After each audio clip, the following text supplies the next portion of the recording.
Hello, my community. Many of you empathic souls have reached out, and I really wanted to just take a moment and share some resources that are helping me to navigate this very challenging time. Most of us that are listening, that are here right now, identify as being part of a profession, an industry, or really just at a core value, right? At a core value, identify as being individuals that are committed to being of service. And it's a beautiful value set, right? And it's so needed, especially now. And whether we are caregivers, practitioners, teachers, instructors, leaders in the community, parents, right? Often when we identify as being somebody who is a giver of nourishment, support, care, resources, it's typically also associated with being somebody who has heightened empathic presence. And you know, the work of Kristen Neff and Shauna Shapiro, both PhDs that really focus their work in the area of compassion, and my mentor, Sarah Entrup, I'm just really leaning on their practices, their brilliance and their work. I'm leaning on it with more weight in the last month, and I wanted to take a moment and share some of their insights, some of their work with you, with the intention that perhaps it will also help you navigate more easily from being in a sympathetic stress response state and matching fear to being able to then shift actually to being in a place of empowerment, in a place of compassion, and then from there creating or coming up with creative solutions that make a difference in a bigger way for the challenges that we are facing on a global scale. I really just believe that self-compassion in the face of this of suffering is really what's going to help our communities, and quite literally on a global scale help us the most right now. If we are engaging with the world at all right now, we are surrounded by conversations of such fear and suffering, and it can really impact us as caregivers, as empathic ones. You know, scientifically, there's a feature in the brain that's been studied that's called specialized mirror neurons that's designed for us to empathize with others. And in psychology, empathy is defined as the ability for us to feel what others are feeling.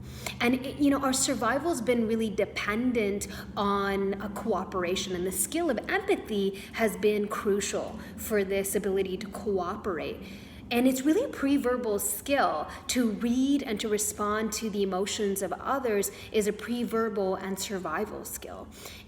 So for example, like if you watched a hammer hit my thumb right now, the anterior cingulate neurons in my brain would fire in this like pain response, right? But these same areas of your brain, these neurons would light up in your brain as well as you watch this occur. Yes, less firing of neurons for this pain response are going to occur compared to me being injured, but you get the point, there's an empathic response that's occurring.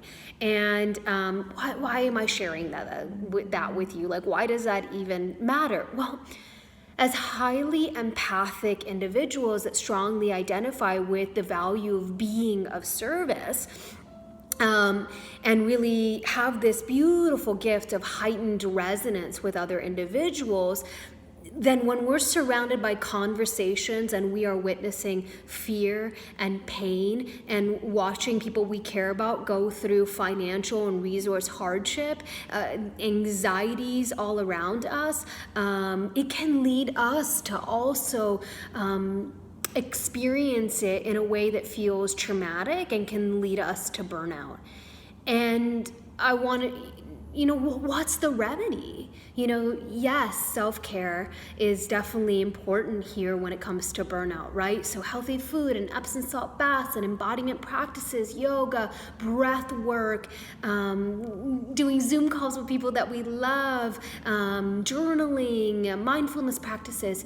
Yes, that is so important for our self-care right now. But in the moment, when in the very overwhelming presence of being with somebody's suffering, dousing yourself with self-compassion is one of our greatest medicines. It's one of our greatest remedies right now, because we can experience empathic burnout or empathic fatigue, but what the conclusion of studies have shown is that there's no compassion fatigue. Compassion is not the same thing as empathy. Compassion is holding the pain and suffering of another and holding it in loving, connected presence. And, we've evolved to have this like empathic skill set and resonance, but, Dr. Shapiro has this mantra where she shares, what you practice grows stronger. And so we might need to upgrade our practices from going just beyond the empathic matching, but actually shifting toward dousing ourselves and others with compassion, holding it with, holding the suffering and pain with this loving, connected presence. And what happens is the reward centers in our brain lights up when we douse ourselves with compassion, and positive emotions are evoked, and then there's a barrier between you and or us and the suffering, and that can maybe perhaps give us greater benefits. So why do I bring you that today? Because I feel like it can feel so foreign and so odd and so undeserving to douse ourselves, or that's the story, undeserving is the story, that when we douse ourselves with compassion in the face of world events, that's wrong or bad. But like, actually, I bring that to you today because it can actually be perhaps of greater benefit. You've heard this before, that putting the oxygen mask on yourself first, do that before helping others, right? So when you are in the presence of someone suffering, put the oxygen mask on first. Douse yourself with compassion first and foremost, with this empathic response, with this compassion response. Because the pain centers in your brain, my darlings, are being stimulated. And so just give yourself permission, for a moment at least, to honor what's coming up for you and say internally or say out loud, this is really difficult. This feels really hard. I feel so much guilt and shame that I'm not suffering to the same extent that you are. I don't know what to say, and I don't know how to help. I don't know how to be of service. This is so challenging. This is so hard, and I can't even imagine how hard and challenging it is for you as well. Just being with that, being with you, dousing yourself with compassion, and then dousing them with compassion, and then holding us all, right? You and other and world in this circle of compassion. What the most remarkable thing is that this empathetic resonance, this compassion, these reward centers being lit up, it goes both ways. So when we fill ourselves with loving, connected, and kindness, the person that we're with, the reward centers in their brain also light up, and they also feel soothed. That, I think, is so powerful, and it's just such a great way, another way in which we can really have access to giving ourselves permission to douse ourselves with compassion. The brilliant Kristen Neff, she talks about resting in love, holding the pain. Isn't that beautiful? Resting in love, holding the pain is some of the ways in which we can shift from this collective matching of overwhelm and pain and helplessness and hopelessness and despair in the face of real things that are occurring right now, but shifting that towards compassion. It can be some of our greatest medicines. It can break down and eliminate the wall between you and the other. There's this bridge of compassion. There's a connected oneness, and there's flow that's occurring. And simultaneously, there's a barrier between you and suffering, right? So connectedness with you and the other, but buffer between you and the suffering, them and the suffering. I think that that's incredible.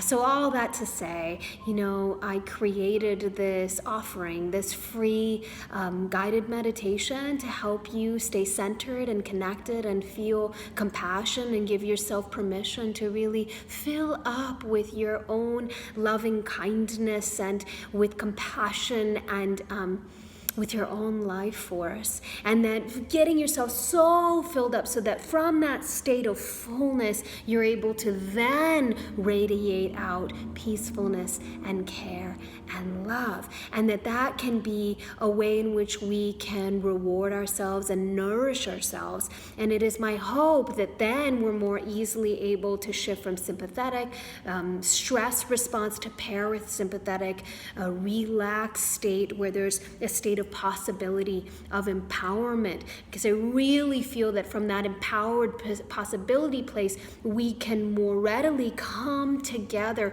unite, and build sustainable, creative models that can then build our communities back up, because we're going to be needed in this way. Creative solutions are going to be needed, and we want to come from a place of possibility to make that viable. So may what I shared with you today support you, resonate with you, be of some benefit during this challenging time. And I just want to send you from the bottom of my heart, from my soul. I want to reach out and share with you and send to you love and compassion and grace and strength. So, sending you so much love and blessings. I hope that you enjoy the audio recording, and bye for now, my dears. Take care.